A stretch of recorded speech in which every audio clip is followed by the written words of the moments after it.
Bonjour à tous, nous voilà rassurés, la France va mieux. C'est par cette phrase que François Hollande a commencé son intervention télévisée hier soir dans Dialogue citoyen, précise Le Figaro. Émission pendant laquelle il a paru souvent embarrassé, ajoute Le Quotidien. Pour aujourd'hui en France, le président a ronronné face aux Français en défendant son bilan pied à pied sans annoncer de nouvelles mesures ni de changement de cap. Et si l'on en croit les différentes personnes interrogées par le journal, patrons, étudiants, syndicalistes ou chômeurs, il n'a pas convaincu grand monde. Une confirmation du sondage selon lequel 76% des Français ne veulent plus le revoir à l'Élysée. S'il y en a un au contraire qui a le vent en poupe, c'est bien Emmanuel Macron qui vient de lancer son propre mouvement politique En Marche. Le sémillant ministre de l'économie fait la couverture de Paris Match, main dans la main avec son épouse, avec un titre sans équivoque, Ensemble sur la route du pouvoir.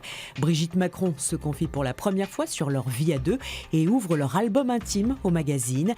Emmanuel au ski, donnant le biberon à un bébé, jouant avec son chien ou lors d'un concert de U2. Bref, le mari et le gendre idéal. Et l'opération séduction ne s'arrête pas là. On retrouve le couple à la une de Gala qui affirme que le duo ne pense qu'à l'Élysée.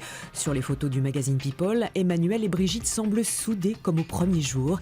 D'ailleurs, apprend-on, après 20 ans d'amour, ils s'échangent encore de tendres SMS. Alors c'est ça, la nouvelle politique, demande aujourd'hui en France. Le Quotidien s'étonne que le jeune loup qui prétend faire bouger les lignes fasse de la com à la papa. Pour un politique qui rêve de briguer l'Élysée, présenter son couple à la une de Match est tout sauf novateur, tacle le journal. Tous l'ont fait avant lui, de Pompidou à Giscard, en passant par Chirac et Sarkozy. En parlant de Sarkozy, tiens, l'ancien président en prend pour son grade dans Le Point, auquel s'est confié Jean-Louis Debré.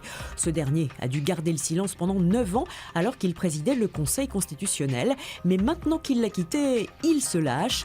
Dans son livre intitulé « Ce que je ne pouvais pas dire », il taille allègrement les responsables politiques, à commencer par Nicolas Sarkozy, donc, qui n'a selon lui aucun sens de l'État et qui est passé maître dans l'art de la manipulation et du mensonge.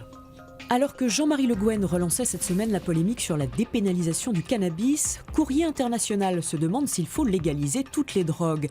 L'hebdomadaire publie une enquête du Harper's Magazine, le plus vieux mensuel américain, qui affirme que la guerre contre la drogue n'a eu aucune efficacité et qu'il faut en finir avec le tout répressif. L'heure est venue de légaliser tous les stupéfiants pour mettre un terme à la violence et à la criminalité.